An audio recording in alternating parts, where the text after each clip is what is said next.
There is probably no drink I'm more passionate about than the daiquiri. Cheers.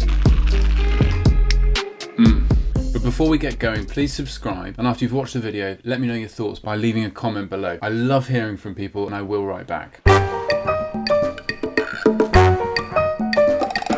So, the daiquiri, rum, lime and sugar. Sounds simple, and yet. In David Embry's The Fine Art of Mixing Drinks, written in 1948, he gives 2 reasons as to why the daiquiri is not the biggest selling cocktail in the world. And his thoughts, in my opinion, are still as true today as they were then. Inferior rum and improper proportions.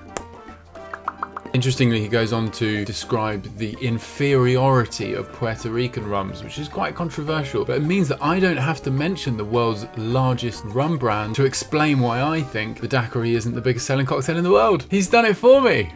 There are plenty of purists out there that will be saying this is a Cuban drink, dropping names like Jennings Cox and Ernest Hemingway and talking about bars like La Floridita. But forget all of that.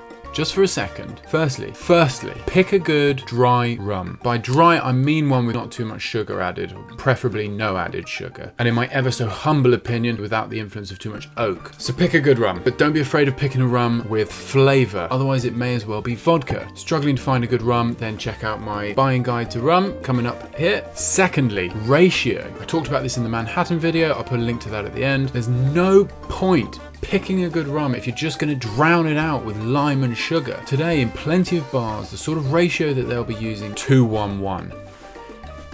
2 parts cheap flavorless vodka rum, drowned out with 1 part sugar and 1 part lime juice. I appreciate subjectivity and the need for personal preference, but my suggestion is going to be to go for something more along the lines of an 8-2-1. 8 parts quality rum with 2 parts freshly squeezed lime juice and 1 part sugar. Just enough sugar to take the edge off the lime. A daiquiri should be zingy. It should be vibrant and fresh and full of life. It should be energizing. Thirdly, you have to use freshly squeezed lime juice. As in, squeezed in the moment, a la minute. Anything else, lime juice that's bought in, squeezed early on in the day, it's just on a downward scale of less good. Lastly, shake it hard, fast, and not for too long. You want this drink super cold, but not over diluted. So double strain to get rid of any of those ice shards that have broken off whilst you've been shaking it. So here we go. Rum, lime, sugar, ice, shake, strain, enjoy.